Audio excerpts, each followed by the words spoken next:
Hello বন্ধুরা, তোমরা সবাই কেমন আছো? আশা করি তোমরা সবাই ভালো আছো, সুস্থ আছো। আমার আরেকটা নতুন ব্লগ ভিডিওতে তোমাদের সবাইকে স্বাগত জানাচ্ছি। আজকে ছিল একটা দিদির নাইটটা কমপ্লিট করেছি। করে আজকের আমার শিডিউল নাইট আজকে শুরু হবে। কালকের একটুখানি ভিডিও ক্লিপস নিয়েছিলাম। নাইটটা ছিল দিদির ছেলের জন্মদিন। এখানে রুরাল হসপিটালগুলোতে, যে গ্রামীণ হসপিটালগুলোতে স্টাফরা থাকে, সেখানে কিন্তু অত বেশি স্টাফ থাকে না যে সবসময় আমরা ছুটি পাবো। তাই একে অপরের বিপদে কিন্তু আমাদেরকে ডিউটি করে দিতেই হয়, নাহলে কিন্তু ছুটি নিজেদের মতন পাওয়া যায় না।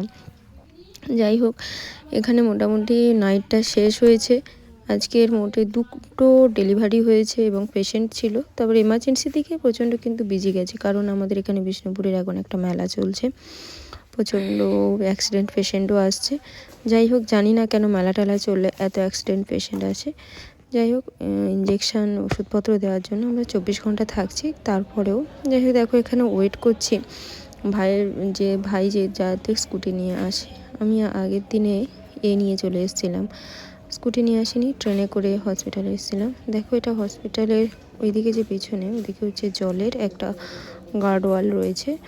এই যে দেখো সামনের এটা হচ্ছে দেখাচ্ছি, এটাই হচ্ছে হসপিটালের সামনে থেকে আসতে হবে। এই যে গেটটা খোলা রয়েছে। গ্রামীণ হসপিটাল কিন্তু পেশেন্ট পার্টি সবসময়ই আসতে পারে, পেশেন্টের বাড়ির লোক। এখানে এই নয় যে এই টাইমে আসতে হবে, এই টাইমে আসতে হবে। যাই হোক, এখন একটু হলেও কড়া করেছে, নাহলে তো পেশেন্ট পার্টি ওই যে রোগীর সাক্ষাতের সময় 11টা থেকে 12টা সকাল, আর বিকাল 4টা থেকে 6টা। যাই হোক, ভাই চলে এসেছে, ভিডিও করে নিয়েছি। একদিন নাইট করেছি, কিন্তু তারপরে করে আমার পুরো দুটো নাইট করতে হবে আমার শিডিউল নাইট। এবার মোটামুটি চলে যাচ্ছি, বাড়ি যাব। বাড়ি গিয়ে এই যে দেখো ফ্রেশ হয়ে নিয়েছি। ফ্রেশ হওয়ার পরে চুবড়ি নিয়ে চলে যাচ্ছি একটু সবজি কেটে দিতে, কারণ নাইট করার পরে না সাথে সাথে ঘুম আসে না। আমাদের তো ঘন্টাখানেক কিছু করার পরেই তবে একটু ঘুমটা আসে, মানে ঘুমের যে সাইকেল সেটা সম্পূর্ণ কিন্তু চেঞ্জ হয়ে যায়। যাই হোক, চুবড়ি নিয়ে চলে যাব। একটু শাক রয়েছে, আর ওদিকটাতে একটু আমার ব্রেকফাস্ট করে নিয়েছি, দুধ, এই যে বেতে শাক, তারপরে যে বেগুন, আর তার সঙ্গে আলু এবং চিংড়ি দিয়ে তরকারি হবে। এইরকম তরকারি কি তোমরা খেয়েছো কোনো দিন? এই বেতে শাক খুবই সুন্দর লাগে খেতে, এবং ওতে মিনারেলস, ভিটামিনস প্রচুর পরিমাণে থাকে। শাক খাওয়া কিন্তু শরীরের জন্য খুবই ভালো।